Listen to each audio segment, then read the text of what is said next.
E a gente convidou o Renato Giannini Ribeiro, ele é filósofo ou é filosofia política? Como que eu uso? Duas coisas. Duas coisas. E todo mundo conhece, tanto que lotou assim, a gente ficou até com medo, não só da chuva, como com medo de não caber todo mundo, porque muita gente queria vir e acabamos deixando todo mundo vir, porque tinha lista de espera, mas a gente abriu e até foi por isso que a gente colocou por aqui, porque aqui cabe mais gente. E era possível de não caber todo mundo, mas... Então, a palavra para o Renato. Primeiro, agradecer muito a Dani, a Tatiana, que eu conheci hoje, pelo convite. Fico muito contente de estar aqui. Não conheci o lugar, lindo, né? Muito bonito. E o tema, vamos dizer, um pouco mais preocupante. Tem um certo contraste, vamos dizer, com todo esse clima mais festivo, mais alegre, né? Da gente estar se encontrando. Tem esse tema, um tema pesado. Vamos tentar trabalhar. Quer dizer, acho que uma coisa que seria muito importante termos no Brasil, antes de mais nada, seria uma situação em que considerássemos igualmente legítimos direita e esquerda democráticos, sabe, democráticas. Acho que esse é um ponto de partida que teria que haver. Vocês vejam, é bem possível que no meio cultural ao qual pertence a grande maioria dos que aqui estamos, a palavra direita seja vista como uma palavra negativa que as pessoas não querem. Pessoas podem votar em direita de cima e embaixo, podem ter horror de tudo que é partido de esquerda, mas em algum momento, talvez na juventude, elas podem ter sido de esquerda e continuam se dizendo de esquerda porque simpatizam com alguma causa nobre. Eu tenho uma boa lembrança do passado, como por exemplo um sociólogo francês que é nitidamente de direita, meu amigo Michel Maffezoli, a mulher dele dizia, mas como era delicioso tocar piano na Sorbonne ocupada. No fundo, isso me faz lembrar aquele verso, acho que é do Carlos Drummond, Itabira hoje é só um retrato na parede, mas como dói. Invertido, quer dizer, mais de 68, hoje é apenas um piano tocando, mas como alegra. Quer dizer, então fica só isso e mas a pessoa não vai aceitar se chamada de direita. Então nós temos de um lado, num meio que é mais intelectual, uma aversão ao próprio termo de direita, mesmo que as pessoas tenham ido para, vamos dizer, para uma defesa de uma política totalmente liberal em termos econômicos, o que em qualquer lugar do mundo é chamado de direita, sem que isso seja um desaforo. Por outro lado, há um número muito grande de pessoas que acham que ser de esquerda é um horror, esquerdopata, petralha, tudo mais. Hoje eu estava lendo no Estado uma notícia, pior que eu nem lembro o que foi, e acho que não era diretamente... Não era política, não. É o negócio dos veteranos da Exalc, da Escola de Agricultura da USP, em Piracicaba, que tem um manual do bicho que é tão nojento quanto todos os outros que estão sendo desenterrados na USP, um asco, uma porcaria. E aí, então, isso foi publicado, e aí tem uma lista de comentários à direita, que são de gente, enfim, você não sabe em que caverna eles moram, não sabe de onde foram desenterrar essa gente, porque é um horror. Eles dizem que como estão encrencando com isso, em vez de encrencar com a Dilma, como se uma coisa tivesse algo a ver com outra, tem nada a ver. Então nós temos, para essas pessoas, qualquer suspeita de esquerda é um horror. Uma senhora no Facebook, que comenta no meu post, outro dia disse que o Alberto Bobbio era de extrema esquerda. Para meu espanto, falei, bom, eu suponho que você sempre fala contra o PT, vote de vez em quando no PSDB, ou você acha que o PSDB é um partido de extrema esquerda, uma vez que vários líderes tucanos, como Celso Laffer, antes de mais nada, estão extremamente ligados ao pensamento de Bobbio. Então, quer dizer, nós temos um preconceito, se existe um preconceito no meio mais cultural em relação ao termo de direita, existe um preconceito muito mais forte no meio iletrado contra a esquerda. Então, é uma coisa que torna muito difícil nesse país o diálogo, que faz que mercê sobretudo de uma cultura política muito medíocre que nós temos, a coisa mais fácil de contestar qualquer antagonista seja acusá-lo de corrupto. Esse é o nosso refrão. Quer dizer, basta discordar de quem está no governo, é ladrão.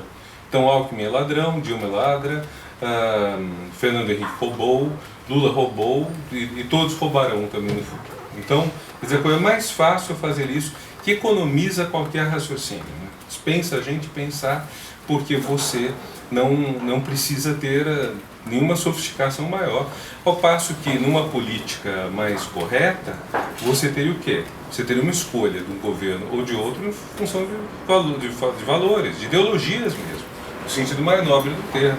Quer dizer, eu quero um governo mais que apoie uma economia mais competitiva, com pouca interferência do Estado, deixando as pessoas com mais dinheiro no bolso porque pagarão menos imposto, pelo menos as pessoas que ganham mais dinheiro, e essas pessoas gastarão esse dinheiro como quiserem, no hospital, tratando sua saúde, indo a museus, gastando isso em cigarro para se matarem mais cedo, farão o que quiserem e o governo interferirá ao mínimo com uma proposta, em linhas gerais, liberal ou de direita. Ou você quer um governo que arrecade mais impostos e tenha programas sociais intensos, inclusive com questionamento sobre o que é melhor para a saúde das pessoas, etc., que é um assunto que eu gostaria depois de aprofundar um pouco. Então, quer dizer, seria legítimo nós termos uma oposição entre duas alas desse sentido, sendo que a acusação de corrupção ou de incompetência ficaria no segundo plano. Vejam, uma boa parte das nossas campanhas é nutrida desses dois elementos. A gente esquece hoje, mas durante anos, o mantra do PT nas eleições era acusar o outro lado de corrupto, e o do PSDB era acusar o PT de incompetente. Competência e incompetência, quem é adequado a julgar não é o eleitor, é uma banca. Só eu conheço, no meio universitário, a gente julga as pessoas pela competência, é uma banca que faz isso. O povo não tem a menor condição de saber quem é competente, inclusive nós, como membros do povo, porque para você saber quem é mais competente, não basta você ser convidado a uma banca, você tem que conhecer o assunto em questão.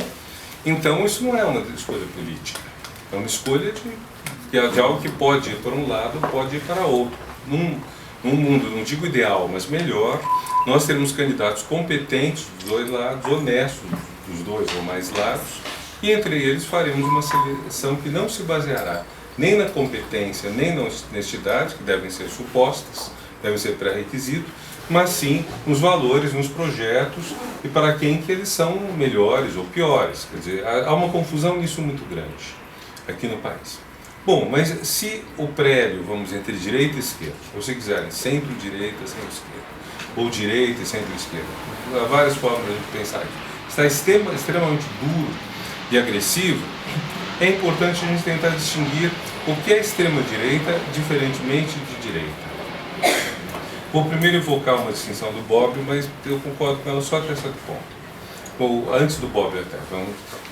Há no pensamento, sobretudo liberal, uma tendência a dizer que nós temos a diferença de direita e esquerda nos seguintes termos. Para a esquerda, o valor supremo seria a igualdade, para a direita, ou os liberais, o valor supremo seria a liberdade. A esquerda, de fato, considera a igualdade um valor, então não é que todo mundo tem que ganhar exatamente a mesma coisa, mas a discrepância de renda, quanto maior for, pior é isso socialmente. É um valor, é um princípio ético. Quer dizer, muita desigualdade de dinheiro faz mal ao convívio social. Tese da esquerda. Tese da direita seria: a liberdade é importante porque cada um faz mais ou menos o que quer e os mais competentes, os mais dedicados, os mais talentosos ganham mais. O que faz... Obrigado. Tá bom agora? Tá bom. Então, quer dizer, então é uma concepção de liberdade essa que é a liberdade de empreender, a liberdade do empresário. Então, quanto menos regulação você tiver, melhor é. E a prova disso estaria em que, num regime, vamos dizer, baseado na liberdade, os mais pobres ganhariam ainda mais do que num regime baseado na igualdade. Comparando a União Soviética e a Europa Ocidental. O nível de vida dos bem favorecidos no mundo comunista não era melhor ou muito melhor do que o das pessoas remediadas no mundo capitalista. Então, quer dizer, então seria uma prova dessa superioridade num princípio de liberdade de empreender sobre um dogma da igualdade. Tudo isso é contestável, pode ser contestado, defendido, porque também podemos dizer que a prova disso não está no dinheiro, no nível de vida materialmente medido. Pode estar, inclusive, no tipo de preocupação ou não preocupação que as pessoas têm. Quer dizer, você tem uma vida muito competitiva, você pode ter uma vida, então, muito instável, muito insegura. Será que isso é bom? Por exemplo, hoje se fala muito numa espécie de autorresponsabilização pela aposentadoria. Eu acho que para quem tem entre 25 e 50 anos, essa é uma questão possível. Antes disso e depois disso, você não pode ter risco no nível que está sendo hoje proposto. Você tem que ter, quando você está se aproximando do declínio das suas forças, você tem que ter garantia de que você vai poder viver. Você tem que ter garantia de que sua pensão não está depositada num fundo abutre que de repente vai fazer uma jogada que pode render uma fortuna ou pode render a fortuna só para os dirigentes do fundo e deixar todo o resto pendurado. Então, são questões que têm que ser mais bem amadurecidas. Nossa imprensa também é ruim, o que a gente vai dizer? Muito ruim, e ela, de modo geral, gosta de oposições assim desse tipo. Ou você como chama, se responsabiliza pelo seu futuro, inclusive a aposentadoria, sem dizer que aí você pode ir para o brejo, ou você quer o Estado mandão, mamute, etc. Quer dizer, é uma caricatura isso, nós não podemos lidar com caricaturas. Mas enfim, o ideal será, e acho que a gente deve lutar para isso, para ter um diálogo entre esquerda e direita, seja um diálogo mais bem falante. E isso, voltando então à parte teórica, no caso de Bobbio, ele diz que não é verdade que a oposição seria liberdade do lado da direita, igualdade do lado da esquerda. Ele diz: esquerda e direita democráticas, eu suponho que esquerda e direita, quando não são extrema direita e extrema esquerda, são democráticas. Esquerda e direita são ambas adeptas da liberdade. As duas defendem a liberdade. Não se pode dizer que um partido socialista francês ou um partido dos trabalhadores no Brasil é um partido que é contra a liberdade. Não há nada que prove, nada que justifique um desvario desse. A ideia do Bobbio é a seguinte: extremos são contra a liberdade. Nem extrema direita nem extrema esquerda quer. Então, no quadro nós teríamos extrema direita, nem liberdade, nem igualdade. Direita, liberdade, mas não igualdade. Esquerda, liberdade e igualdade. Extrema esquerda, igualdade sem liberdade. Eu acho esse quadro melhor do que o quadro usual, porque de fato mas há um problema, quer dizer, depende muito do que a gente chama de extrema esquerda.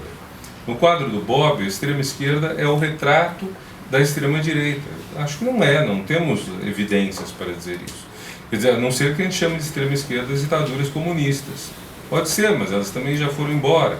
No Brasil, ou a extrema esquerda, se for o PSOL, não há nenhuma base para dizer que é um partido contra a liberdade, de jeito nenhum. Quer dizer, mesmo que ele um dia vá para o governo, que a gente não sabe, não parece que no governo ele vá ser um partido contra a liberdade. Então, o que eu gostaria de me contentar aqui é na extrema direita e na diferença dela, sobretudo em relação à direita. Mas eu tinha que dizer, extrema direita não é o reflexo invertido da extrema esquerda. São projetos diferentes. A extrema esquerda não existe aqui no Brasil. Só se for o PSOL. É a única questão. Seria uma coisa que não é, né? Não, mas chegou a ter 1% dos votos. Não, eu estou falando que não corresponde a uma extrema esquerda, né? Mas é que aí, veja, você fez uma ótima intervenção, porque justamente, será que tem que corresponder a um modelo pré-existente? Será que a gente tem que ter um modelo pré-existente do que é a extrema esquerda e hoje a gente vê o pessoal dizer ele não é? Porque veja, vamos pensar, socialismo. Socialismo, durante todo o período que vai da Segunda Guerra Mundial, talvez até antes, até a queda do comunismo, o socialismo é considerado uma versão leve, democrática, capitalista do comunismo. O que teríamos seria o comunismo, que seria uma coisa, entre aspas, mais pura teoricamente, porque ele levaria com seriedade e consequência a tese de Marx do fim da propriedade privada dos meios de produção, enquanto os socialistas passaram a vida toda aceitando a propriedade privada dos meios de produção e só eliminando os excessos dela. Então, o socialismo ou a social-democracia, socialismo democrático, social-democracia europeia, eles apenas fizeram um trabalho, vamos dizer, de humanização do capitalismo com face humana. Né? Então, com o passar desse tempo, quando porém o comunismo cai, e o comunismo não cai por um acidente, ele cai porque dentro dele já não tinha mais condições de futuro. O comunismo cai porque Marx previu que um regime desse não se sustenta. Quer dizer, você pensa em Marx que diz toda forma de organização das relações de produção morre quando ela não dá conta mais de produzir mais e melhor, o comunismo era um fracasso na produção, um fracasso total. Então, do próprio ponto de vista marxista, e mesmo a gente sabendo que Marx, o que ele chama de economia, não é o mesmo que os economistas do capitalismo chamam de economia, é um conceito mais abrangente, porque para ele economia é a produção da vida, a produção de tudo. Então, mesmo nesse caso, a gente vê então que o comunismo não tinha como se manter. Então, a partir daí, o que a gente passa a ter? A gente passa a ter um socialismo que não é mais o fim da propriedade dos meios de produção, continua sendo propriedade privada, mas ele vai, de fato, vai até ter mais êxito, talvez, em eliminar os excessos vamos dizer, desumanos, aos quais o capitalismo tende se ele não sofrer um combate permanente. Então, nessa situação, nós passamos a ter um mundo em que o projeto de acabar com a propriedade privada dos meios de produção ficou muito limitado. Quer dizer, eu lembro uma vez, nos anos 90, que eu estava no conselho do CNPq e o deputado Ivan Valente, que era do PT, hoje é do PSOL, estava no começo da carreira dele em Brasília. Eu tinha apoiado o Ivan porque ele foi quem conseguiu que parasse de jogar esgoto na Billings, e foi uma ação muito importante, foi ele que colocou isso na Constituição Estadual de 89, que o governador Fleury cumpriu na data marcada, que infelizmente o governador Covas tentou voltar atrás nesse negócio, mas então eu apoiava o Ivan, e numa conversa eu perguntei para ele: Ivan, o que você acha que é como você faria o socialismo? Como você pode fazer, conceber, como você entende, como você traduzir em miúdos socialização dos meios de produção? Ele não soube responder, ninguém mais sabe responder para isso. Quer dizer, socializar os meios de produção, se for para o Estado tornar-se dono deles, vai contra uma ideia marxista tão importante quanto o fim da propriedade privada, que é a ideia da abolição do Estado. Então, uma das coisas que aconteceu no mundo comunista, o Estado ficou fortíssimo. Ora, e a gente ouve aí essa nossa imprensa maravilhosa, Pulitzer e Nobel, disputando para ver quem tem mais prêmios, mas a gente vê falando que um traço característico da esquerda é gostar de ser estatizante. Marx não, tirem Marx dessa. Comunismo consequente jamais estatizaria. Historicamente foi o contrário. Mas tudo isso faz parte da falência desse projeto. Mas isso para dizer que então onde está a extrema esquerda é muito difícil dizer. Eu tenderia a dizer o seguinte: direita e esquerda não são posições. Por exemplo, aqui, vocês estão sentadas. Cada um de vocês está à direita de uma pessoa, à esquerda de outra. Isso é apenas topológico, não tem nenhum significado no caso. Se a gente fosse de um partido, tivesse numa assembleia como a francesa, organizada nessa distribuição, que daí que vem os termos direita e esquerda, então estaria sempre alguém à direita, quase todos estariam à direita de alguém ou à esquerda de alguém. Então é posicional. Se a esquerda, se houver um projeto, por exemplo, de abolição da propriedade privada, então provavelmente quem defende isso está na extrema esquerda. Mas pode ser uma extrema esquerda que é totalmente diferente de outra, de 20 anos antes ou 20 anos depois. E esse é um pouco isso bate o nosso problema, que por enquanto a extrema esquerda é a mesma coisa que a extrema direita, só com sinais trocados. Não é. Porque a extrema esquerda que a gente vê hoje, ela não quer acabar com as liberdades. Isso valeu para o comunismo. E no comunismo ainda a gente tem que fazer uma distinção importante. O comunismo parece aquele papel de Tournesol, que quando você coloca na água ele muda totalmente cor. Ele é uma coisa na oposição, outra coisa no governo. Na oposição, os partidos comunistas fizeram um trabalho muito importante para a democracia. Eles lutaram contra ditaduras, defenderam a ampliação de direitos trabalhistas, defenderam a igualdade dos sexos ou gêneros, como mais tarde veio a se dizer. Tudo isso, ao passo que no governo eles foram atrozes, terríveis. Então, você olhar na história a atuação do Partido Comunista na Europa Oriental, na China, e olhá-la na Europa Ocidental, você tem a impressão de estar diante de dois mundos. Haverá um discurso, até uma liturgia parecida, haverá práticas autoritárias e totalitárias nos partidos comunistas do Ocidente, mas muito poucas, pouquíssimas. Então, isso tudo cria, vamos dizer, um complicador. Chegando à nossa extrema-direita, eu tenderia a dizer o seguinte hoje, como hipótese, que o que distingue hoje a extrema-direita no Brasil é quase que mais uma agenda de costumes do que uma agenda política. A extrema-direita está se distinguindo do restante por um ódio cabal aos direitos humanos. É o local onde isso mais se realiza. Vocês vejam, os direitos humanos estão presentes no discurso da esquerda. Eles estão presentes, estão aceitos por toda uma parte da direita. Quando a gente fala em direita democrática, você não pode ser democrático sem aceitar direitos humanos. Sem aceitar, começar nos básicos, né? Mas direitos humanos, além disso, são um termo que é de uma amplidão, de uma possibilidade de ampliação praticamente infinitas, né? Quer dizer, vão surgindo. Nietzsche tem uma passagem na Gaia Ciência em que ele zomba dos seminaristas do mosteiro de Tubinga, que ficavam, depois de Kant, procurando nos arbustos se encontrava alguma nova faculdade além do entendimento e da faculdade de julgar.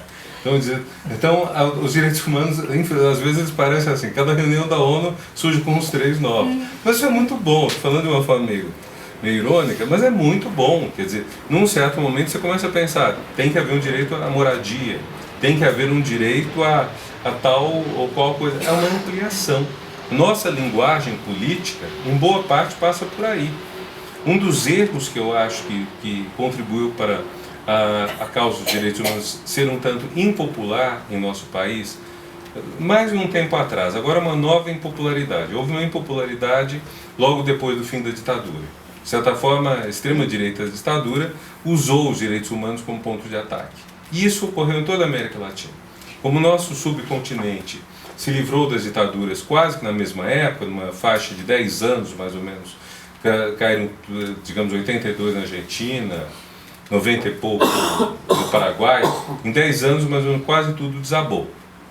Uma das coisas que acontecia é que a extrema-direita marcava sua linha de defesa no combate aos direitos humanos, ou como disse uma vez um motorista de táxi para mim, vem esses bandidos, depois aparece o pessoal dos recursos humanos. É tão incrível que as pessoas nem sabem o que é, nem sabem. Só sabem que é uma coisa para proteger bandidos. Só isso é muito ruim dessa turma do RH. É fascinante, né? Quer dizer, você... Bom, enfim. Mas, não, é triste, mas a gente pode rir, porque pelo menos essa vaga, vamos dizer, das viúvas da ditadura, essa vaga sossegou. Nós estamos diante de uma nova vaga, é uma outra vaga. Você falou que depois da ditadura veio uma onda contra direitos humanos? Justamente porque houve muito movimento, inclusive Paulo Sérgio Pinheiro, com um papel importantíssimo nisso, no estudo da violência e muitos outros grupos no Brasil, justamente por causa disto, quer dizer, uma forma de reação do pessoal mais pró-ditadura é atacar isso. Por exemplo, se vocês olharem hoje essa matéria no site do Estadão, está aberto para todo mundo. É o negócio da Exalc, da Escola de Agricultura. Se olharem o que está à direita, os comentários do leitor, são assustadores, mas o discurso é por aí. Quer dizer, alguém fala, como que estão reclamando esses rapazes que estão só se divertindo e não vão atacar a Dilma, que nos faz sei lá o quê. Você pode falar, o que uma coisa tem a ver com a outra? Mas é o discurso. É um discurso. Mas esse ir contra os direitos humanos era uma maioria que reagia dessa forma? Ou era o povo? Não, eu acho que isso foi mais... Não, isso foi basicamente quem tinha acesso ao rádio, programas de rádio na parte da manhã. Você tinha vários programas. Tinha um pensador chamado Afanásio Jazade. Tem outros assim também que agora não lembro. Mas assim que faziam programas, sobretudo policiais, e defendendo a violência policial, uma defesa da violência policial que continua. Apenas a defesa da violência policial, ela vai não crescendo, no final da década de 90 ela diminui um tanto, e é interessante a trajetória do Ratinho. O Ratinho, como apresentador de televisão, ele faz todo um caminho nessa direção da defesa da violência policial e depois ele muda. Então, e ele começa, no final da década de 90, começo do milênio, Há uma coisa interessante em alguns programas do Ratinho, ele começa a defender mulheres que foram espancadas ou pelos maridos ou de quem os maridos roubaram os filhos. E então ele começa a apresentar isso. É autoritário, não é democrático, porque, enfim, vai lá a pessoa que encontra no Ratinho de Salvador, pede para ele ajudar e ele alerta o marido que fugiu com o filho, que está, sei lá, escondido no fim de um estado do Nordeste. Você trate de trazer de volta, senão nossa equipe irá atrás de você. Pelo medo. Claro que a nossa equipe é de você ter medo. Que equipe é essa? Eu espero que nunca tenham torturado ninguém. Mas quer dizer, é interessante que, embora o discurso, o meio, tudo isso sejam muito conservadores, ele saiu, vamos dizer, de um ataque aos direitos humanos para uma defesa de um direito humano entre vários outros. No caso, o direito da mãe a ver o filho, a não ser espancada, etc. Tanto que uma tese que eu sustentei é que, em parte, a hostilidade à causa dos direitos humanos no final dos anos 90 era fruto de uma percepção todos tocam igual, né? Assim, então, era uma percepção de que, quer dizer, talvez tivesse sido melhor se os grupos de defesa dos direitos humanos deixassem claro que os direitos humanos abrangem a igualdade dos sexos, abrangem até mesmo a necessidade de um emprego, de um sustento próprio, etc.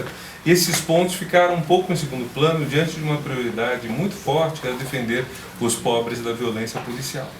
Então, com isso, é muito mais fácil fazer uma caricatura da defesa do pobre diante da violência policial do que fazer uma caricatura da defesa da mulher diante da violência do marido, que o próprio Ratinho assumiu.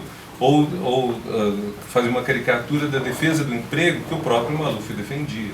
Então, minha tese nesse ponto é que os direitos humanos passaram a ser uma moeda comum até de quem achava que era contra eles. E que estava narrando fazendo suas narrativas políticas com base, articulando em termos de direitos. Mas, de qualquer forma, o que eu sugiro como hipótese é o seguinte: nós temos uma reação muito forte pós-ditadura aqui na Guatemala, onde eu estive também logo depois de cair de lá. Desculpem. Eu quero. Se não for de hortelã. Peraí, mas outra de melancia. Melancia pode ser, só hortelã que eu não gosto. Eu adoro hortelã, mas não. A menta, esse daí é o quê?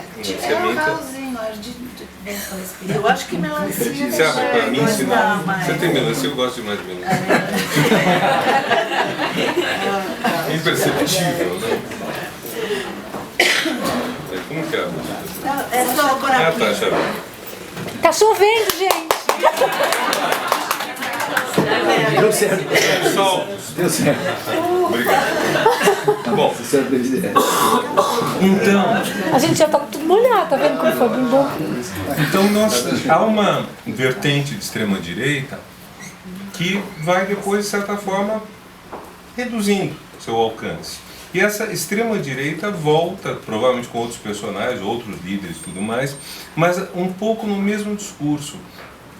É o pessoal que ataca a liberdade de costumes. Talvez na década de 90, o ponto principal fosse atacar aqueles que exigiam que a polícia se comportasse, que a polícia respeitasse os direitos humanos. Nesses anos mais recentes, a extrema-direita está mais atacando a liberdade de costumes. Então ataca o homossexual, ataca a igualdade de gênero, ataca direitos das mulheres e por aí vai. Quer dizer, tudo isso tem um alcance no nosso país muito grande.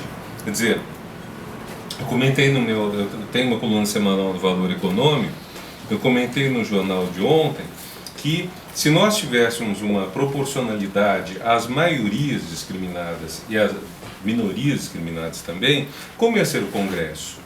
Dos 513 deputados, eu fiz a conta, teríamos 263 mulheres. Por piores que fossem essas deputadas, ia ser muito difícil manter-se o nível atual de violência contra a mulher com uma Câmara com 13 mulheres a mais que os homens, que é a diferença na população. De negros, nós temos 261 negros, eu acho que é esse, 4 indígenas e uns 10 brasileiros de origem asiática. Seria isso que nós teríamos. Seria muito difícil, com a maioria de negros, continuar a polícia matando negros na periferia. É muito difícil. Os negros poderiam ser reacionários, poderiam ser todos corruptos, mas esse tipo de violência não teria. Se nós tivéssemos, em vez de um único deputado assumidamente gay, 51, são os 10% do relatório Kinsey, que é um dado que vai e vem. Quer dizer, a pesquisa mais recente que eu vi, que a USP fez, indica algo como 20% de homossexuais entre os homens no Rio como topo, na cidade do Rio de Janeiro. Não é uma pesquisa mais de capitais, varia muito no Brasil. A curiosidade é que a cidade com o maior número de gays, homens, é o Rio com 20%, e com o maior número de lésbicas é Manaus com 10%. Eu não consigo tirar nenhuma lógica disso, nenhuma. Não dá para dizer que cidades mais populosas, não dá para dizer. Então, mas de qualquer forma, é o dado que, quer dizer, se nós tivéssemos 51 deputados gays, assumidamente, eles teriam que ser levados em conta em qualquer votação, então a homofobia já seria crime há um certo tempo. Então, quer dizer, nós temos aí um problema sério de defesa de direitos dessas condutas. Parece então que, embora a violência policial não tenha acabado, mas parece que o foco da hostilidade da extrema-direita mudou. Está um foco hoje mais voltado a certas condutas diferentes. E isso dá uma força a essa nova extrema-direita, porque ela articula com toda uma vertente, sobretudo de evangélicos ou neopentecostais, etc., para quem o homossexualismo é uma coisa inaceitável, é uma violação de Deus, etc. Então, o que acaba, por uma série de ligações, criando uma situação potencialmente muito perigosa no país. Vocês vejam, não só o presidente da Câmara tem feito cultos evangélicos, como com base nisso eu estava lendo hoje, não era no Sensacionalista, mas assim que é um deputado propondo uma emenda constitucional que substitua todo o poder emana do povo, e em seu nome será exercido ou por ele diretamente, e abre a Constituição, por todo o poder emana de Deus. Então, quer dizer, alguém se atrever a fazer isso é porque não vai passar, mas é sinal de que a loucura está solta, de que abriram as portas do manicômio. O Basaglia teve um êxito totalmente contra o que ele esperava. Em vez de soltar maluco beleza, soltou maluco perigoso. Então, e com mandato e tudo. Mas isso nos coloca, então, algumas questões complicadas. Quer dizer, a extrema-direita, ela é um problema em que condições? A extrema-direita é problema quando ela pode, de alguma forma, fazer parte de uma maioria. O que está, de certa forma, perigoso no Brasil é o risco dessa extrema-direita ir se aproximando da direita e contaminando a direita a ponto de o apoio dela tornar-se essencial. Há duas vias para isso. Uma via é dos deputados ditos evangélicos, que são numerosos, que se distribuem pelas mais variadas legendas, então tem na esquerda, tem na direita, mas que em sua grande maioria formam uma espécie de centrão, para lembrar o nome do grupo, na verdade, direitista, da Constituinte. Então, esses deputados ou parlamentares dessa persuasão, eles têm favorecido várias causas conservadoras, sobretudo na esfera dos costumes. E então e com a eleição de Eduardo Cunha presidente da Câmara, a coisa fica perigosa, porque ele decide quem entra na pauta. Ele passa também a se tornar um protagonista muito importante. Se vocês viram o programa político do PMDB, vocês veem que lá apareceram as 3 primeiras pessoas na ordem de sucessão à presidência, que são Michel Temer, o presidente da Câmara e o presidente do Senado nessa ordem. Deles, assim, o único que está na esfera civilizada é o Michel Temer. Os outros não estão. Quer dizer, os outros 2 são acusados de fatos de corrupção grave. Os 2 outros, pelo visto, não têm preocupação maior com o país. Então, é uma coisa muito grave. O que nos dá uma certa... Bom, se a gente for entrar em conjuntura, a gente pode entrar em conjuntura, mas eu vou deixar para um pouco depois. Então, dos lados, essa contaminação, esse avanço de uma agenda religiosa que coloca em risco, inclusive, a laicidade do Estado. Vejam, se eu tenho uma fé religiosa muito intensa e essa fé religiosa transborda para a moral, é mais ou menos inevitável que eu... Quer dizer, uma coisa é eu, como defensor de tal ou qual fé, querer que todo mundo tenha a mesma fé que eu. Outra coisa é eu querer que as pessoas respeitem certos princípios morais, dos quais estou convencido de que são universais. Para dar um exemplo, um judeu fanático, mesmo fanático que seja, mesmo ultra-ortodoxo, ele não vai querer que todo mundo pare de comer porco. Pouco provável que ele queira isso. O máximo que ele pode querer é que não tenha açougue de porco, abatedouro de porco, sei lá, tantos metros da casa dele. Se ele for muito exagerado, não vai querer mais do que isso. Agora, se ele acreditar, que no caso do judeu não é o caso, mas que era mais fácil, por causa do exemplo do porco, colocar isso.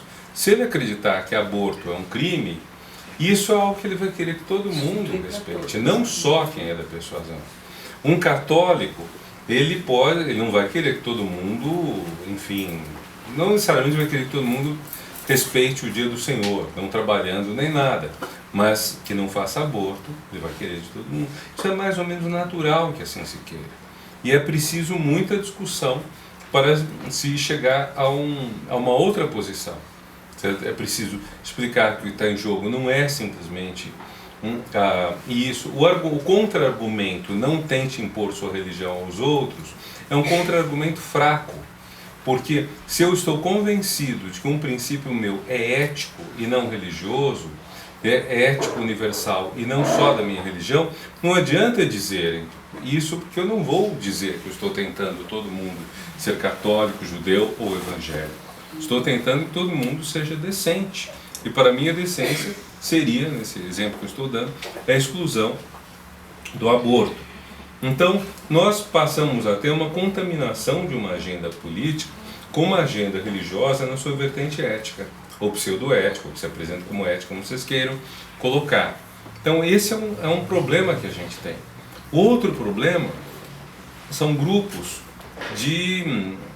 os mais variados e que ou são grupos diretamente fanáticos, tipo skinheads que agridem homossexuais, ou são pessoas que se apresentam como pensadores e têm um discurso extremamente reacionário. O caso mais conhecido é o Olavo de Carvalho, uma pessoa que tem um domínio tanto limitado do conhecimento, que é um homem culto, leu muita coisa, consta que foi um excelente astrólogo, e depois disso se dedicou a outras áreas, filosofia e tudo mais, mas que é uma pessoa que usa o palavrão, o insulto, criou um conceito de marxismo cultural que não tem pé nem cabeça e, enfim, faz um certo trabalho de sedução junto a mais jovens que se tornam fanáticos dele. Então, também isso é uma ameaça, vamos dizer, ao Estado, à sociedade democrática. Primeira coisa, eu estou procurando fazer uma diferença entre a direita e a extrema-direita. E eu estou entendendo que essa diferença reside muito no fato de que você tem uma direita que respeita os direitos humanos, uma direita que aceita esses outros valores, que mesmo valores de comportamento, de costumes, etc.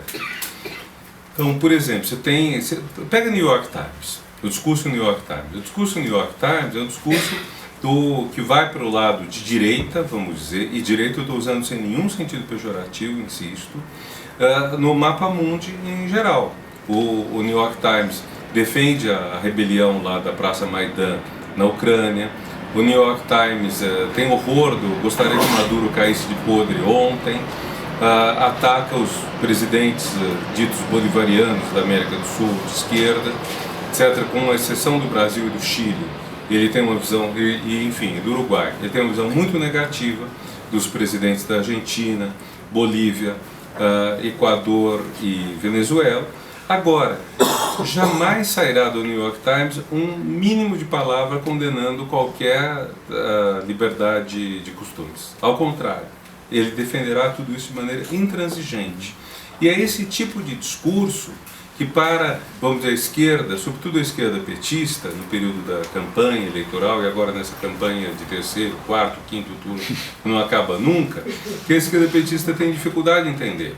A esquerda petista tenta assimilar a direita, a extrema-direita, e tenta colocar como se, vamos dizer, o descontentamento com o roubo da Petrobras estivesse associado com o projeto de privatização da Petrobras, que estaria associado também a uma redução da liberdade da mulher, ou aumento da homofobia, etc. Eu acho que é importante a gente fazer essa distinção e não promover esse amálgama. No período eleitoral foi até, de certa forma, conveniente para a campanha da Dilma associar as duas coisas, porque ela deixava o candidato contrário, talvez até a própria Marina, numa posição ruim. Você pega um candidato que é acusado de ter batido na mulher, e é acusado por um dos maiores e mais decentes jornalistas brasileiros, que é Juca Kfouri. Não é uma coisa que saiu no Brasil 29, não é uma coisa que saiu, sei lá, num blog dito sujo, como fala. É o Juca Kfouri, acusa disso.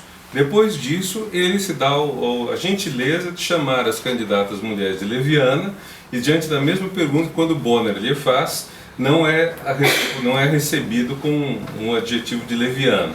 E ainda diz que as mulheres devem ganhar o mais próximo que for possível do salário de um homem. Um conjunto de besteiras, para dizer o mínimo.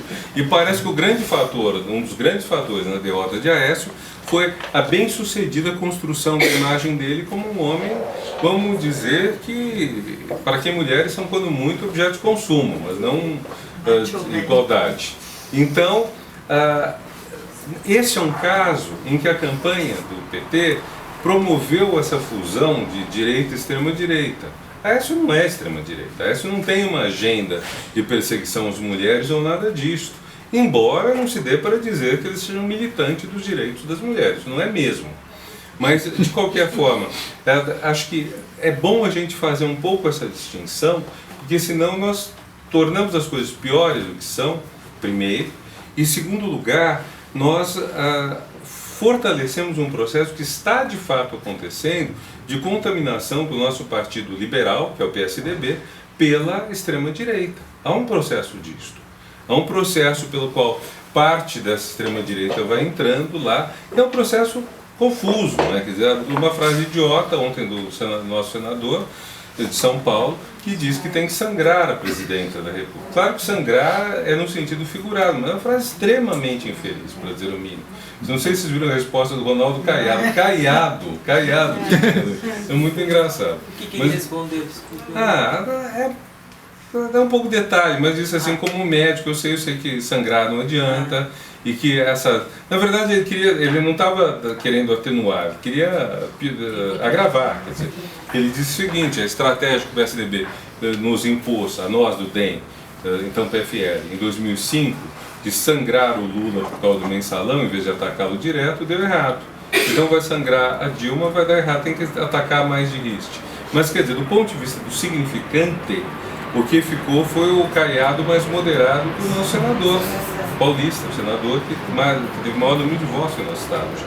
Posso fazer uma pergunta? Tá, Porque já fez. eu não consigo entender assim, onde fica a ideologia nisso tudo, porque parece que, por exemplo, se você vê na França, você tem os partidos de extrema direita, socialistas, etc. E você vota de acordo com a bandeira do partido. Sim. Aqui você... Agora, o PSDB, sei lá, o que ele é? Onde ele fica nisso? O PMDB, que é uma mistura, e todos os outros que a gente não sabe... Não, mas olha... Sabe, mas existe, quer dizer, eu acho que mudou muito. Tem uma lógica. Tem uma lógica?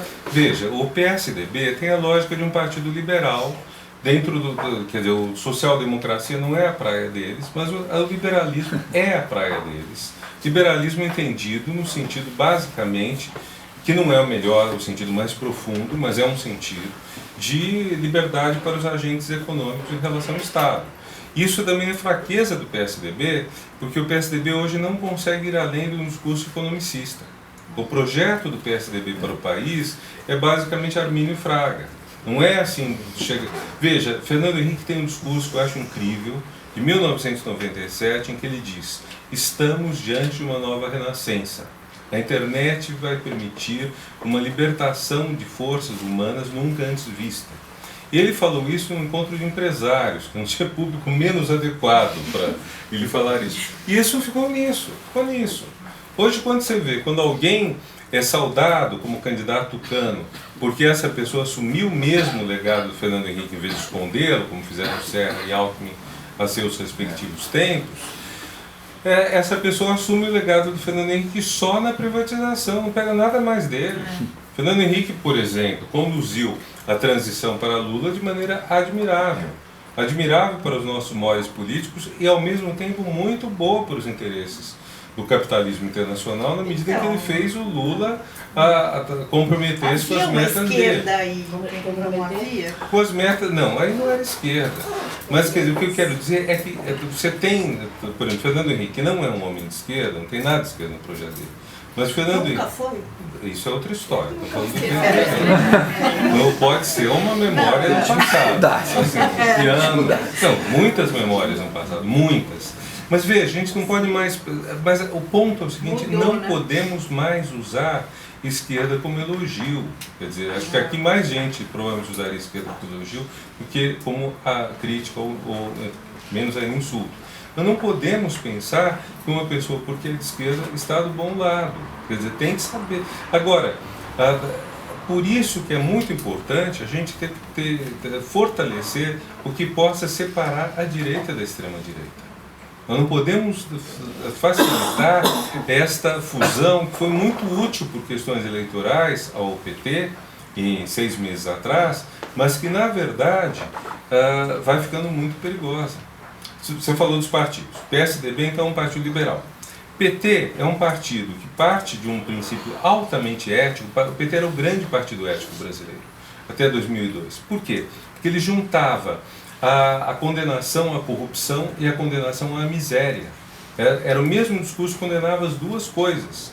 No poder, ele relaxou na condenação à corrupção e a condenação à miséria passou a ser trabalhada por políticas de inclusão pelo consumo. Então, não houve um discurso ético mais. Não existe um discurso ético do PT hoje que poderia ser: estamos acabando com a maior indignidade nacional que prolonga a escravidão. Não abolimos a escravatura por completo um quarto de século atrás, 127 anos, 126, 127 anos atrás, não abolimos por completo, porque manteve-se a miséria, sobretudo de negros. Isso é uma vergonha. O PT não fala mais isso. Se alguém dissesse que daí a 4 anos o candidato de oposição a Lula para presidente, Alckmin, iria se apresentar dizendo: por um Brasil decente, Alckmin presidente, ou seja, queria acusar o PT de indecente, ninguém iria acreditar, iria achar que era zoeira. Porque não dava para imaginar, pré-estar no poder o PT, em algum momento o PT deixaria de ser o partido ético por excelência. E isso foi um despencar muito rápido. Não estou dizendo que ele seja desonesto, menos ainda que seja mais desonesto que os outros. Isso não se sabe. Não há dados, e toda vez que surge uma sugestão de apurar corrupção tucana, ela é rapidamente enterrada, o que para mim é uma confissão de culpa. Agora, o fato é que na disputa pelas consciências houve essa perda de espaço. O PT não se deu a esse esforço.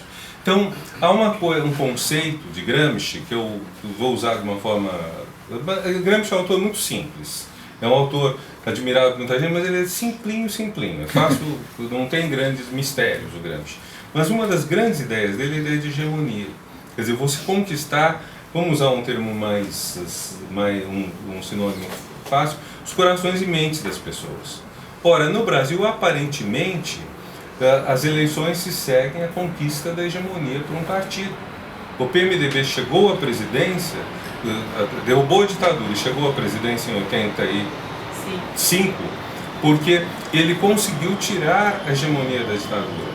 Em 84, 85, ninguém mais acreditava na ditadura. Minto, havia uma pessoa só, que o Luiz Fernando Veríssimo criou, que era velhinha de Taubaté. Era a única brasileira que ainda confiava no governo. Ele dizia. E toda vez que o Figueiredo ia anunciar uma medida, iam olhar se a velhinha de Taubaté acreditava ou não, porque ela era a única que acreditava. Então, vejam, é a melhor definição de hegemonia. O PMDB tinha tudo, só faltava o poder. Em 2002, foi a mesma coisa. O PT já tinha conquistado a hegemonia. Há uma propaganda de 2002 que vale a pena se procurarem no YouTube, talvez as pessoas se lembrem, talvez não, é um clipe eletrônico, como disse o cara do PT ontem, um clipe que mostra um pessoal saindo jovem, saindo alegres de uma festa, nada de assintoso. Eles pegam o carro e cruzam com uma família de pobres dormindo ao relento. E eles ficam incomodados. E aí aparece uma espécie de Barbie bolsa e diz: se isso incomoda você, em algum ponto você é petista. Essa é uma descrição perfeita do que é a conquista da hegemonia.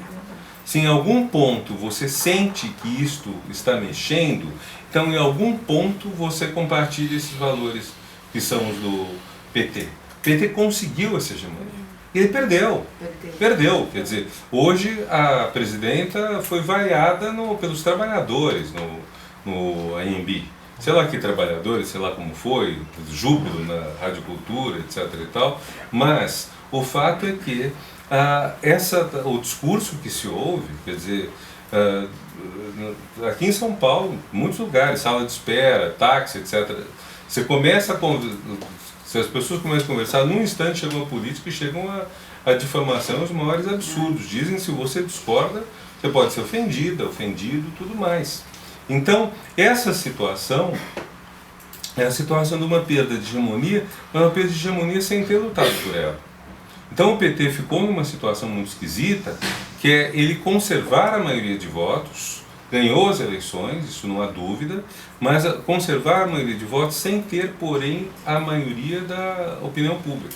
Lembrando sempre que a opinião pública não é o mesmo que o povo.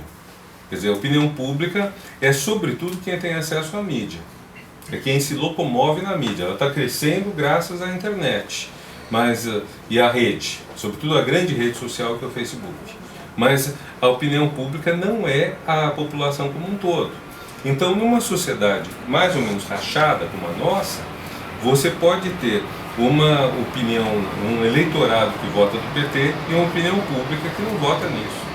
Jorge Cunha Lima, com quem eu estava conversando uns meses atrás, um pouco antes da eleição, me contou que quando o Quércia ganhou as eleições, uma senhora da sociedade que ele conhecia virou para ele e disse: como que o Quércia ganhou a eleição se ninguém votou nele? A convicção dela é que nenhuma pessoa que ela conhecia votaria no Quércia, então não podia estar ganho. Então é um pouco que a gente tem, quer dizer, hoje quando a direita fala ninguém votou na Dilma, todo mundo é contra a Dilma, etc., eles simplesmente não conhecem os outros. Uma coisa de São Paulo, Paraná, Santa Catarina, nem mesmo Minas tem essa barreira antipetista que temos no nosso estado. Isso para um mapa político rápido. Eu acho que o ponto crucial para nós é, ela falou lá na outra sala, da questão do recuo, né? Nós estamos diante de um risco de recuo em muitas coisas. Quer dizer, nós estamos diante da possibilidade de se aprovar que casamento é sempre entre homem e mulher. Isso tem um valor simbólico, mas tem também um valor real, resultados práticos, né? E mesmo Pensão. politicamente, né? Sei lá, eu acho que tem um recuo também. Qual é o partido que representa agora o que você quer, entendeu? Assim, as suas ideias. Tá difícil.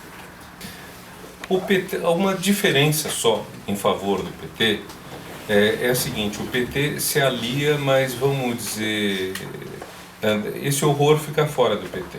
É aliado, mas é em outro partido.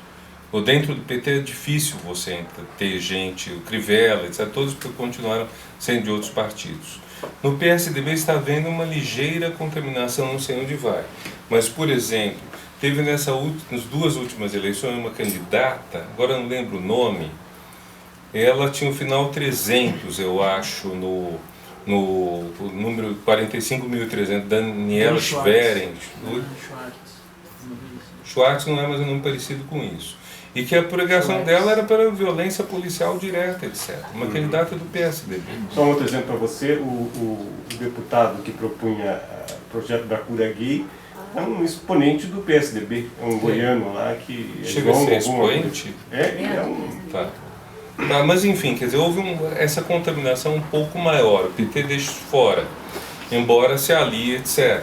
Então daí que eu tenho um receio de que o PSDB comece a ter, sei lá, prefeito, diretor de presidente diretório executiva municipal, não digo necessariamente estadual, mas gente comprometida com o ódio aos direitos humanos, que é isso o problema, é o nosso divisor d'águas. Eu acho que o PSDB está mais vulnerável a isso do que o PT, sabe? Porque na hora do vamos ver, você vê com todas as críticas feitas, o partido que votou contra as disposições aceleradas do Código Florestal foi o PT. O PSDB não votou contra aquilo, deixou aquilo passar, etc. Então o PT preserva um pouco essa questão. Você levantou a questão da comissão da outorga de TVs, isso tem, para além do sentido prático, etc., tem um sentido simbólico fortíssimo, porque é aí que passa uma boa parte da mensagem subliminar ou superliminar para as pessoas que enfim, constroem hegemonias. Quer dizer, se você dá a TV, assim, basicamente em troca de posição no Congresso, as emissoras assim dadas vão se afiliar às grandes redes conservadoras com um toque adicional de preconceito religioso, você está fazendo o pior dos mundos e você para de disputar a hegemonia. O PT, de certa forma, se contentou com a geladeira na casa, etc., achando que isso ia trazer voto. Por isso que se fala tanto hoje no eleitor ingrato do PT. O eleitor que acha que ele só melhorou de vida porque ele deu duro e não pensa que você tem que ter um ambiente econômico que favoreça dar duro, senão você está desempregado igual. E foi um pouco o tema esse tema bem feito, essa parte da propaganda petista eu achei muito boa, dos homens invisíveis e da comparação com o nível de vida hoje, o nível de vida no final do governo Tucano. Isso eu achei correto, bem feito, é duro, mas não era mentiroso, isso daí. Agora, tudo isso foi sendo um pouco deixado, quer dizer, primeiro isso é apresentado como uma questão de interesse, não como uma questão de valor ético.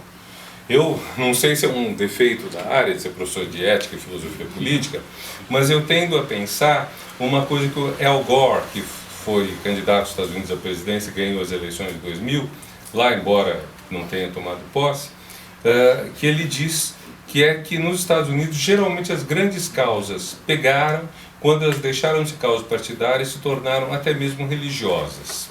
Por exemplo, a abolição, dessegregação racial, etc.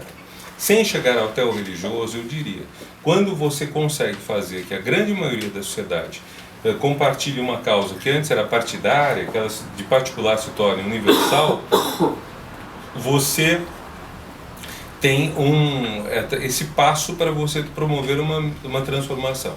A queda da ditadura. Durante 20 anos, a oposição, basicamente MDB, depois PMDB, nos últimos 3 anos da ditadura, os novos partidos autorizados a serem criados, o PT e PDT, se bateram contra a ditadura e eram olhados de lado porque eram minoria. Chegou um dia e convenceram todo mundo, hoje só tem o Bolsonaro contra a democracia no Congresso. Então, é o mesmo tamanho da bancada gay, né, que está subrepresentado, e o Bolsonaro acho que está super representando os militares do Rio, mas enfim. Você tem a questão, o combate à inflação.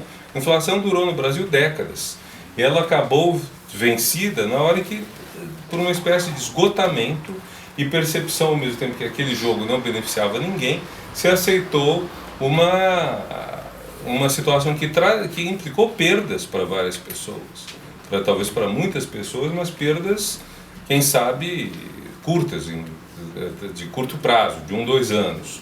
A inclusão social, a grande proposta do PT. Eu chamo essas das 3 agendas democráticas que tivemos. O fim da ditadura, o fim da inflação e a inclusão social como plataforma de Estado, como política de Estado. Então, todas elas se tornaram aceitas, quer dizer, a tal ponto que o Aécio, na campanha, defendeu o Bolsa Família. Defendeu. Um certo atraso, porque o motor de inclusão social deixou de ser a Bolsa Família e passou a ser o aumento real do salário mínimo. Que, por acaso ou não, o Aécio tinha dito que ia dar um tranco nisso, que ia parar.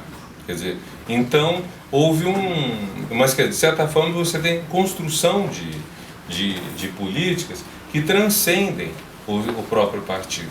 Nessa hora, na hora que o partido consegue tornar mais ou menos universal um projeto dele, ele tem um êxito. E é isso que nós estamos hoje numa situação sem nada disso à frente. Vou citar um cientista político que eu prezo, que é Alberto Carlos Almeida. Ele disse que no ano passado, ele escreve no Valor, nas sextas-feiras, o Alberto diz o seguinte, que seria muito difícil você ter 2 candidatos piores do que os que nós tivemos no segundo turno do ano passado. E por quê? Porque nenhum dos dois lutou para ser candidato. Os dois foram escolhidos na base do presente no colo. Dilma teve um dedo de Lula apontando, e a Aécio é aquela reunião dos 4 que jantam juntos e decidem quem vai ser candidato a presidente. Quer dizer, o Fernando Henrique, o próprio Aécio, o Serra e o Alckmin. Quer dizer, que a decisão do PSDB geralmente passa por essa mesa. Então, quer dizer, nenhum deles precisou de nada. Um foi um berço de ouro, porque vovô deixou o legado. A outra, que é uma mulher que lutou pela vida, que é um perfil muito mais combativo, muito mais sofrido que o do Aécio, mas a candidatura à presidência não foi disputada. Isso cria realmente um problema, quer dizer, fica um pouco entorpecida a força de combate nisso tudo, a construção da candidatura fica fraca. Vejam, a presidente é sempre acusada de se comunicar muito mal, mas a visão que ela tem de comunicação, como muitos políticos parecem ter, é um instrumento, uma embalagem. Comunicação é, numa democracia, praticamente a base de tudo. É aquilo que você tem que construir políticas em diálogo. Uma crítica que eu compartilho a Dilma é falta de diálogo. Você tem já um Estado da América do Norte, você tem um Estado suficientemente construído para que ele não precise delegar em suas igrejas. Agora, uma coisa que isso me fez lembrar, o que você disse que me fez lembrar, é que a nossa extrema-direita é diferente da extrema-direita europeia em muito. Primeiro, a extrema-direita europeia ela é numerosa, ela tem uma votação muito alta, e a nossa extrema-direita não elegeu, que eu saiba, um prefeito, que eu saiba, não tem um secretário municipal de extrema-direita. Deve ter, mas a gente não fica sabendo. Não tem essa relevância. Ela não está no poder executivo. No legislativo ela tem o quem? Bolsonaro, Feliciano, alguns outros. Pouca coisa. Agora, também tem um traço tem um conteúdo. A extrema-direita europeia, ou vamos dizer, do começo ao fim, ela é xenófoba. O programa da extrema-direita europeia é o ódio ao estrangeiro. Não é nem mais um ódio a tal qual grupo. Graças a Deus o antissemitismo sumiu, reduziu-se muito nessa faixa. O antissemitismo na Europa hoje, infelizmente, está mais próximo de alguns grupos islâmicos lá radicados do que da tradição antissemita, por exemplo, do século XIX na França, ou na Alemanha, pior ainda. Agora, essa direita europeia, ela é contra os imigrantes. Basicamente contra os imigrantes que vêm de fora da União Europeia, que não têm direito à cidadania lá, e isso nós não temos aqui. Quer dizer, no Brasil não há um único partido que tenha coragem de se dizer racista.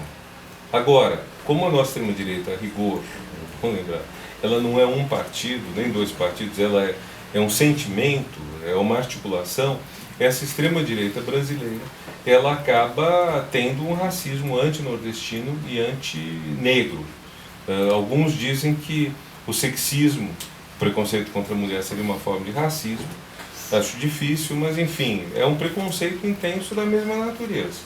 É um preconceito muito forte, como contra o gay, etc. Então, isso está crescendo. E soma-se a isso uma mudança um pouco de atitude da nossa imprensa. A nossa imprensa, vamos dizer, no final da ditadura, ela tinha assumido causas democráticas. O Estadão, que tinha apoiado a ditadura, embora depois ele tenha feito oposição, o Estadão fez uma espécie de meia-culpa, abriu as páginas a pessoas que defendiam a construção da democracia. A Folha fez isso por muito tempo. 2 grandes jornais de São Paulo fizeram isso por muito tempo. Hoje mudou de figura. Hoje vocês têm uma presença muito grande de colaboradores que são colaboradores, vamos dizer, não defendem as liberdades. Quer dizer, hoje é muito mais provável vocês lerem na Folha alguém dizendo que deve-se dar todo o direito à expressão das ideias mais preconceituosas possíveis, que isso é liberdade de expressão e não deve ser sofreada, mas deve ser refutada no debate. É muito mais provável vocês lerem isso do que lerem alguém que defenda liberdades e direitos novos. Praticamente sumiram os articulistas da Folha que defendiam uma agenda mais democrática. Defesa, quando muito é essa, isso cria um problema. Digo. Isso é o que eles chamam de pluralismo, né? Mas o pluralismo não, vai sei, só para esse lado. Essa mudança. Mas a minha pergunta é o seguinte, voltando para o momento agora. Você acha que o enfraquecimento do discurso, né, ético, dos valores do PT de 10, 12 anos, da época que a gente saía para a rua para fazer campanha e tal, esse enfraquecimento tem relação direta, ou tem influência no crescimento dos valores da direita, ou da extrema direita, como você está chamando? Uma coisa se tornando uma parte da população decepcionada, tende a entrar no mesmo bolo das pessoas que defendem os valores da extrema-direita? Olha, por enquanto, porque parece que enquanto um vai vai criando uma crise, o outro vai subindo. Desde pelo menos as eleições, esse jogo está quase cotidiano, né? As manifestações pós-eleição contra Dilma pelo impeachment, etc., foram rapidamente extrema-direita, sendo que houve até, vamos dizer, matizes de extrema-direita, né? Um cantor de extrema-direita reclamando que havia gente mais à extrema-direita do que ele. Isso não era legítimo, né? Então, quer dizer, há um certo jogo nisso tudo. E é visível que o PSDB está insuflando, desde a proclamação dos resultados, ele está pondo lenha na fogueira, né? O que cria um problema sério, porque é lógico que o PSDB ganharia as eleições presidenciais se elas fossem hoje. E é lógico que se o PSDB tivesse ganho em outubro e fossem hoje as eleições, o PT ganharia. Quer dizer, isso é evidente. O primeiro ano de governo geralmente é o pior. Mas ter aflorado a questão da Petrobras... Espera aí, eu vou chegar aí. Não, você já colocou perguntas suficientes e depois você continua, mas deixa eu primeiro responder o que você colocou. Já é bastante coisa. Então, o que a gente tem é um jogo entre direita e extrema-direita que é delicado. Porque a extrema-direita quer aumentar o cacife dela. E a direita não vê, não tem interesse. Para a direita interessa uma extrema-direita radical, que não conhece limites, etc., mas não interessa que ela se torne hegemônica. Esse é um ponto muito delicado. O risco ela se tornar hegemônica, e a hegemônica ela se tornará se por acaso ela começar a conquistar gente da própria oposição. Sabe, se gente da própria oposição começar a achar que esse discurso todo brutal é o discurso correto. Então é um jogo muito delicado que a gente está vendo aí. Questão da Petrobras, que você mencionou, é evidente que houve corrupção, é evidente que isso tem que ser punido, é evidente que o PT foi leniente com isso, é evidente. Não pode passar 12 anos sem saber que está havendo corrupção desse tamanho. E é evidente também que começou antes, sabe? Quer dizer, que ninguém nesse caso tem direito de... Quer dizer, uma coisa que está totalmente errada é que no Brasil está funcionando aquele princípio que eu xingo, acuso o outro de ladrão e com isso eu me provo honesto, o que não tem nenhuma lógica. Quer dizer, um ladrão pode acusar o de ladrão e ser ladrão igual. Quer dizer nada. No caso. Diga. Não, nem disse. Desde que o Vanderlei Guilherme dos Santos, cientista político de Rio, levantou essa questão uns anos atrás, 4, 5 anos atrás, a propósito do mensalão, que ele via de novo o golpismo udenista ressurgindo e se preparando para isso. Tem muitos elementos disso, muitos. Quer dizer, inclusive o impeachment está na Constituição, mas você defender o impeachment sem dar nenhuma razão para isso é complicado. Quer dizer, não estou dizendo defender o impeachment sem que existam razões, que isso só um tribunal possa dizer. Estou dizendo defender o impeachment sem sequer justificar com uma razão, dizendo que quero um impeachment porque eu não gosto dela, sabe? Quero impeachment porque não me convém esse presidente. Isso está no limite do que deveria ser inconstitucional. Quer dizer, nós estamos tendo no Brasil uma tolerância com condutas antidemocráticas que deveriam ser tipificadas como criminosas, que é grande. Não estou dizendo que pregar o impeachment chegue a isso, mas está perto disso.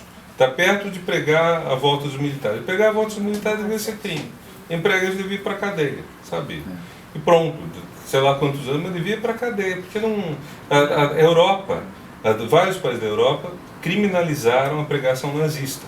Nós que tivemos uma ditadura militar, deveríamos criminalizar a pregação de ditadura militar. Mas a gente não viu isso nas manifestações, as pessoas Viu, com faixas, viu. golpe militar. É disso que eu estou falando, justamente.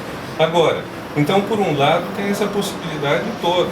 Pode estar havendo. O meu receio é que esteja em andamento um cenário desse tipo.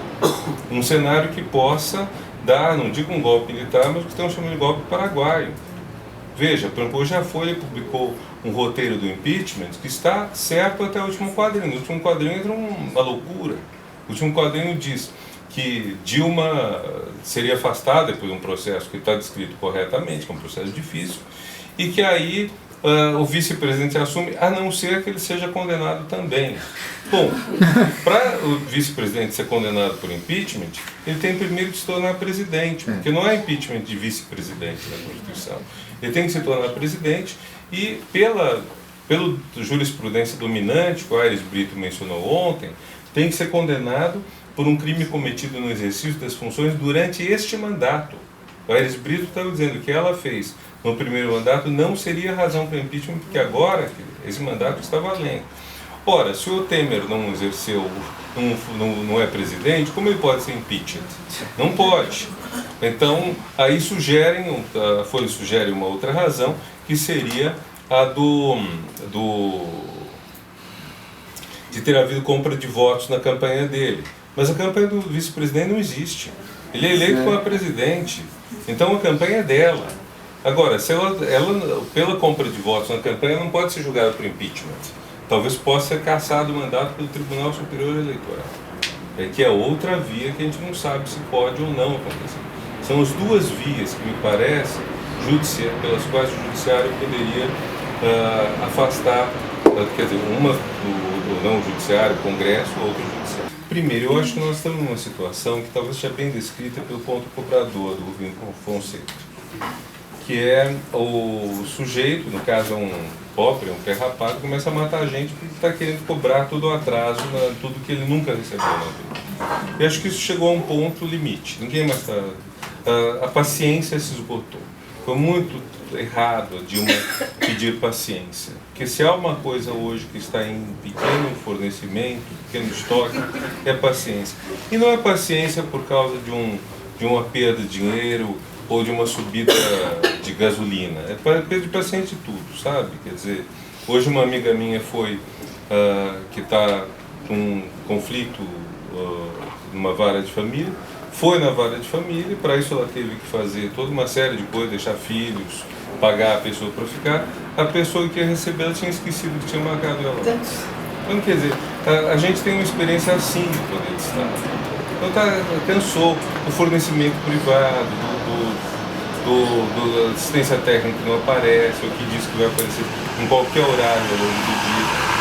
Tudo isso daí trouxe um fastio muito grande. Acho que a sociedade está um pouco num barril de pólvora, porque o sentimento é esse. Quer dizer, que sentimento seria esse? Seria um sentimento, talvez, de todas as promessas que nos foram feitas não foram cumpridas? Um sentimento de que a sociedade de que o Estado, enfim, faliu. Eu não sei exatamente o que, mas o sentimento é muito forte. Quanto às manifestações do domingo... acho que tem uma coisa que está patente, que eu estou sentindo muito na vida de todo mundo, que é por isso que eu remeti à questão da palavra valor, Sim. Que ela permeia hoje absolutamente tudo.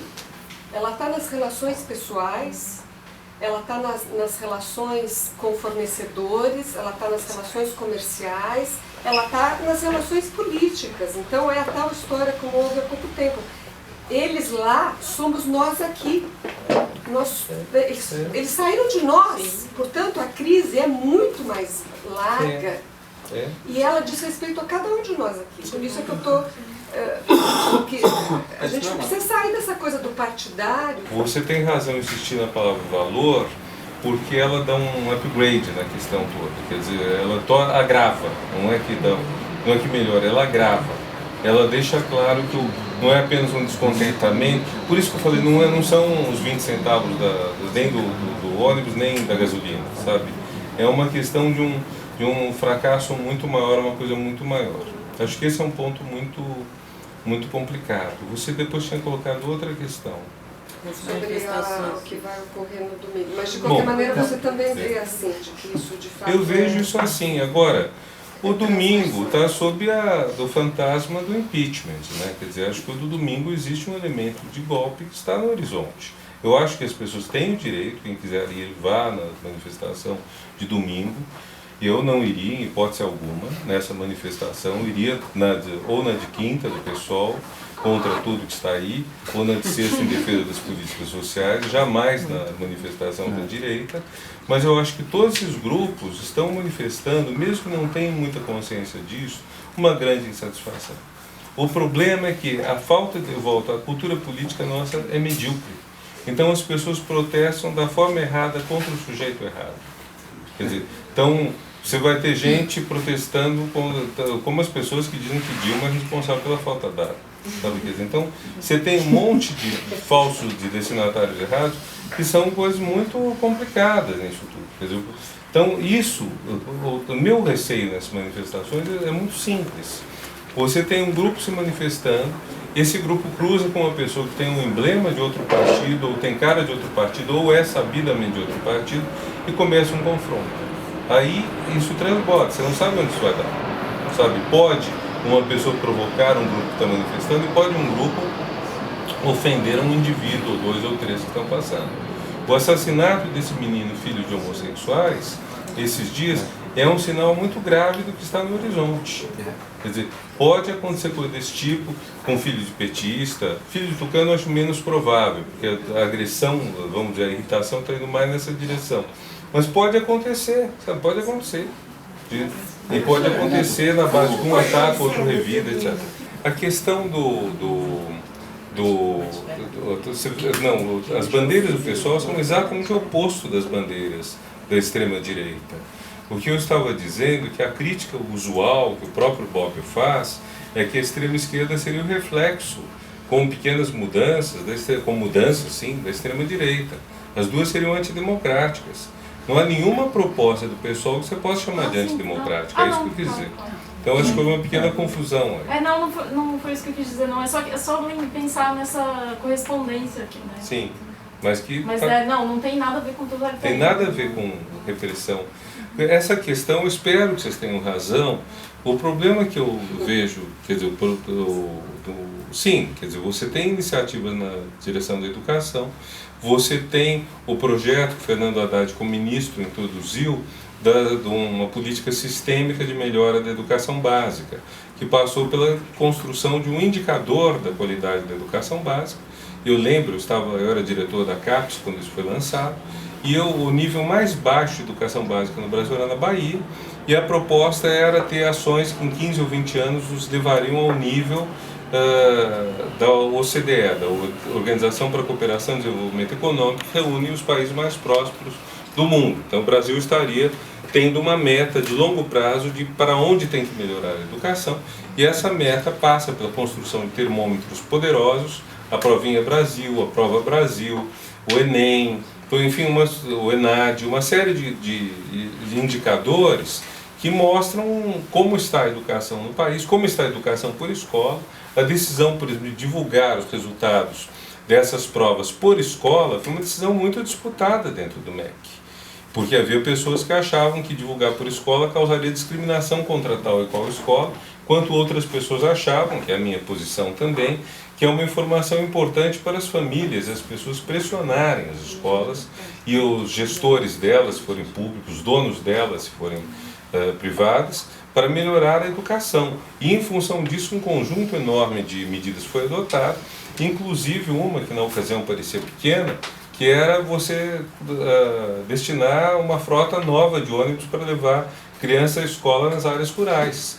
e que foi algo que levou o editor de economia da Folha, uns 2, 3 anos atrás, viajando de férias no interior do Piauí, a descobrir que existia esse programa que já estava mexendo milhões de crianças. Quer dizer, um jornal fica descobrindo, um jornal que pretende ser do país todo, descobre a existência de um programa que lida com milhões de pessoas porque o editor está de férias no interior do Piauí. Quer dizer, isso mostra, vamos dizer, a deficiência da informação com que a gente lida, né? Provavelmente receberam a informação, jogaram no lixo, porque devem ter achado que era press release, e não foram investigar, que era correto, para ver isso. Então, o que leva também, tirando o valor econômico, a ter muita dificuldade de considerar as críticas, os comentários dos jornais. Os jornais estão lidando com como eles não, talvez até por falta de dinheiro, eles não fazem análise, não mandam mais ninguém viajar pela Transamazônica para saber, não fazem uma pesquisa da qualidade da educação no estado de São Paulo nem nada. Eles perguntam às pessoas em quem eles confiam, que promovem suas próprias agendas. Então vamos dizer A ou B conforme a sua agenda. Então isso dá uma informação muito ruim. Então nós temos indicadores, o último que saiu faz um ano, talvez 2, eu analisei, e o avanço do ensino médio, em alguns pontos tinha ficado abaixo da meta, mas nos principais tinha ultrapassado a meta. Isso é algo que é divulgado cada 2 anos. Isso é bom. Agora, tudo isso está dando para nós a sensação de uma gota no oceano. Quer dizer, questão do ProUni, não sei se foi você mesmo que levantou, foi você que levantou, questão do ProUni. Quer dizer, você tem coisas importantes, o ProUni certamente colocou muito mais gente no ensino universitário, e é bom lembrar, o ProUni era o melhor projeto possível, porque muita gente reclamou de que o ProUni colocou dinheiro nas faculdades privadas que poderia ser mais bem empregado nas públicas. Acontece que esse dinheiro do ProUni é dinheiro que já era, né? As universidades privadas já não pagavam imposto, por determinações constitucionais em alguns casos, legais por outros e praticamente irreversíveis. Você falou do lobby dos deputados, donos de TV, da bancada da Bíblia, da bancada do Boi, mas também tem uma coisa muito forte, e tem a da bala, né? Mas tem uma coisa muito forte também, são os deputados donos ou representantes de interesses educacionais. A bancada do ensino privado no Congresso é extremamente poderosa. Então isso faz que seria impossível usar o dinheiro de outra forma. Seria impossível, se não era um dinheiro que existia. Elas não iriam pagar imposto. O governo que tentasse isso ia perder no Congresso, ia perder em outras questões. A pressão que eles fazem é muito simples. Você coloca em votação, teve um caso desse, acho que no governo, você coloca em votação uma lei para melhorar o ensino, cobrando mais do setor privado, exigindo mais do setor privado. O setor privado não derruba essa lei, ele derruba uma lei orçamentária, uma emenda orçamentária, o aumento de um imposto. Então ele causa um dano aos cofres públicos muito maior. Quer dizer, ele não está disputando ali, disputa em outro lugar. Então isso torna muito difícil. Gente, não sei se, ainda sem concluir, mas caminhando um pouco para a conclusão, tem umas coisas que eu acho que podiam ser colocadas. Quer dizer, a situação no Brasil hoje é uma situação que é muito complicada. Nós não temos hoje um partido que apele à sociedade de uma forma realmente persuasiva. Nenhum partido hoje está disputando para valer a hegemonia. O PSDB me parece ter conquistado uma hegemonia, mas pela via preguiçosa. O PSDB apostou muito nessa insatisfação, aposta muito no descontentamento, mas ele não se deu ao trabalho de rever nenhum item da plataforma dele. Um partido que pede 4 eleições sucessivas para a presidência deveria fazer um exame de consciência.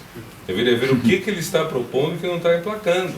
Em vez disso, ele prefere ficar esperando que, por causa da Petrobras, a presidência caia nas mãos dele por gravidade. Isso é muito grave, porque essa preguiça não faz bem nem ao partido, menos ainda ao Brasil. O PT está com um certo esgotamento de material e ainda, vamos dizer, a presidente não é a mais fácil do mundo em termos de gestão, de direção, etc. e tal. Então, esse é um ponto que nós temos. Tem outro ponto que é importante, que dá para sistematizar algumas coisas que foram ditas, que é o seguinte: no Brasil o Poder Executivo, por pior que seja, nos salva do Congresso. Nosso Congresso é ruim, renitentemente ruim.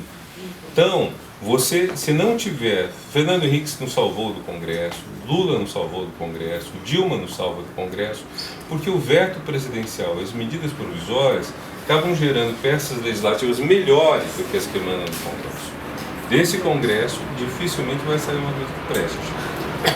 E isso é muito complicado. Oi? Historicamente é o PMDB, né? Sim, sim. O PMDB, o que chamam de presidencialismo de coalizão, que é o fato de que nós elegemos um presidente pelo voto majoritário, se necessário em 2 turnos, ou seja, ele representa a maior parte da população. E nós temos um Congresso com vários partidos, muitos partidos, no qual o partido com maior número de votos não chega a 20% das cadeiras. Eu também chamo isso que o Sérgio Abrantes cunhou o termo de presidencialismo de coalizão, eu chamo de presidencialismo com o PMDB. Porque o PMDB é o partido que nisso estará com qualquer que estiver no poder. E além disso, o PMDB, ele funciona como um micropartido, mas é um micropartido grande. Então vocês têm esses micropartidos de 5, 10, 15 deputados, cada um deles fazendo negociações para conseguir algum cargo em troca dos seus votos, e nós temos o PMDB que age igualzinho. O PMDB, quando não é, está perto de ser o maior partido brasileiro. Não tem candidato à presidência da República desde 89, foi a última vez que ele concorreu. Não tem um projeto para o Brasil e nunca vai inteiro para nenhum apoio. E tudo isso, sequência de nãos, faz dele um partido muito forte. Algumas pinceladas só, no caso específico do teatro, há um fenômeno que dificilmente é reversível, que ocorreu faz 40 anos já. Quer dizer, o ato 5 e a sequência a ele praticamente acabaram com a importância do teatro na nossa vida. O teatro nos anos 60, eu peguei uma pequena faixa dos anos 60, mas acompanhado pelos meus pais. Meus pais, amigos dele, iam independentemente de posição política ver tudo que passava de importante no Teatro de São Paulo. Não perdiam uma peça do Teatro de Arena, da Oficina, nada disso. Então, o teatro em São Paulo, nos anos 50 e 60, e no Rio provavelmente também, ele era uma dimensão fundamental da forma de discutir o mundo, os costumes, o país, tudo mais. Eles não usam black tie do Guarnieri, por exemplo, ou Arena Canta Bahia, Arena Conta Zumbi, Arena Conta Tiradentes, para pegar algumas peças que marcaram época, ou Show Opinião. Eles tiveram um impacto na discussão social e política gigantesco. Você não encontra nada semelhante hoje, nada. De vez em quando você terá uma menção, alguma coisa de Zé Celso, mas é quase que, vamos dizer, uma menção cult, para aqueles que gostam dele. Então esse ponto é muito grave, porque significa que houve uma perda de um alcance significativo, e essa perda de alcance, por que foi, é difícil dizer. Pode ter sido porque... poderia até sustentar que foi porque o teatro radicalizou demais em 68. Quer dizer, ele ficou muito agressivo, como se chama? Peça do Chico Buarque, Roda Viva. Roda Viva, por exemplo, é uma peça que se jogava carne crua, não exatamente as pessoas, mas que as artistas tiravam, as atrizes tiravam os caras os homens estavam sentados com suas mulheres e faziam como se fosse propósito sexual, provocação sexual. Então as pessoas ficavam apavoradas. Quer dizer, houve uma coisa assim, que foi talvez, que seja ou não seja, de certa forma, culminou numa cena extremamente simbólica. O Estado de São Paulo, o jornal, dava os prêmios mais respeitados da classe teatral, mais respeitados. E o crítico de teatro do Estadão era o Décio Almeida Prado, um homem absolutamente notável. Eu tive a ocasião de conviver com ele um pouco na revista USP. E aí chega um momento, em 68, devido aos editoriais muito agressivos do Estadão contra as manifestações de rua, os artistas de teatro decidiram devolver ao Estadão as estatuetas que tinham ganho. Não lembro qual, talvez fosse Saci o nome do prêmio que o Estadão dava. Foram devolver e o Décio pediu demissão. O texto dele está nas crônicas dele publicadas pela editora Perspectiva, o texto em que ele encerra a colaboração, porque ele não tinha mais como. Ele era do jornal e era do teatro, e os dois tinham rompido, por assim dizer. Então, e esse rompimento, seguido pela censura, que é um monte de fatores que fizeram o teatro perder um papel enorme. Quer dizer, hoje, vamos dizer, é como se a pouca discussão que a gente teve depois de Felizes para Sempre, essa série que passou na TV, estivesse entrando no lugar da enorme discussão que se tinha pelo teatro. A pouca discussão do Felizes para Sempre, que inclusive foi em boa parte concentrada na bunda da Paola Oliveira, né? Então, quando tinha muita coisa, quer dizer, uma série que está tratando de corrupção do empreiteiros, uma série bem feita, inteligente, ágil, tudo. Mas houve um deslocamento de temas mesmo, quer dizer, parece que umas coisas ficaram, o próprio sexo, né, e outros temas ficaram em evidência e outros não são discutidos. E outros não são. Não são, sim. Agora, o sexo é um tema que é discutido independentemente do meio, quer dizer, não é porque o teatro, que hoje ficou em segundo plano, ou a TV, que coloca o tempo todo em cena, mas ele é discutido na própria... Então, eu acho esse ponto difícil. Vamos dizer, o discurso um pouco do Lula, quando diz que a patroa fica mal da empregada estar usando o mesmo perfume que ela, o que obviamente é uma bobagem, porque ela não está usando o mesmo perfume. A empregada pode ter uma série de coisas de consumo igual, mas o mesmo perfume não. Isso não existe, quer dizer, a escala de perfumes é mais diferenciada. Mas faz um pouco eco aí, quer dizer, eu não duvido que haja, vamos dizer, no Brasil, um bônus para a classe média consiste no bônus da vida do outro ser muito ruim. Quer dizer, nossa classe média gosta de ir para a Europa, Estados Unidos, se sentir tratada como civilizada, mas gosta depois de voltar para a roça e sentir que tem gente muito pobre, muito miserável, que está muito abaixo dela. Então tem um gozo nisso, tem um lacaniano.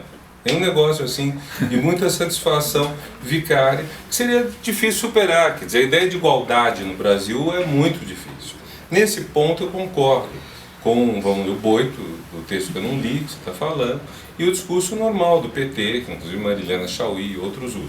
Onde eu discordo, no caso, sobretudo a Marilena, é em recusar razões legítimas para a classe média reclamar. Acho que a classe média tem razões legítimas para reclamar. Ela não tem consciência das razões no plano dela, reclama na direção errada, mas há um ponto básico que é o seguinte: paga-se imposto para não se ter serviço. Quer dizer, veja, eu publiquei um artigo na revista Interesse Nacional, se vocês quiserem, vocês procuram pela internet, que é acessível, chama-se A Quarta Agenda Democrática. Minha tese é que nós tivemos essas 3 agendas: derrubada da ditadura, vitória sobre a inflação, começo da inclusão social como política de Estado. As 3 têm ritmos paralelos. Um partido tomou a dianteira, PMDB, PSDB e PT, respectivamente. Demoraram uns 20 anos, cada uma, no caso da inclusão social, 320 anos, 420 anos, na verdade, desde a criação do Quilombo de Palmares até a posse do Lula, para começarem isso. Agora, a quarta agenda, eu acho que é a agenda que foi descortinada por esse divisor d'águas que foram as manifestações de maio e junho de 2013. E a agenda da qualidade dos serviços. As manifestações começaram com o protesto contra o mau transporte público, passaram para o transporte contra a má educação e a má saúde. Houve outros protestos, houve muito protesto contra a Rede Globo, que não apareceu muito na mídia. Esse protesto, curiosamente, por razões ainda ignoradas. Houve protesto contra a corrupção também, e não houve protesto contra a má qualidade de segurança pública, porque essa estava visível, atuante sobre os manifestantes. Mas a tese que eu sustento é a seguinte: as pessoas cansaram de não ter isso que preste, estão reclamando disso. E isso implica muito dinheiro público a ser investido num Estado que está praticamente exangue, porque uma boa parte do dinheiro dele vai para destinações erradas, mas impossíveis de serem estancadas. Não tem como você parar de pagar essa multidão gigantesca de juízes que tem no Brasil a salários de fortuna, não tem como. Não tem como parar de pagar os ministros supremos para terem aqueles rapazes que servem para empurrar a cadeira deles, porque, coitado, nenhum deles tem capacidade de sentar sozinho. Então, você não tem, quer dizer, tem as despesas menos legítimas do ponto de vista ético são as mais pétreas. E o problema que eu vejo aí é, bom, primeiro, o que é classe média? Classe média não tem, é uma noção, não é um conceito.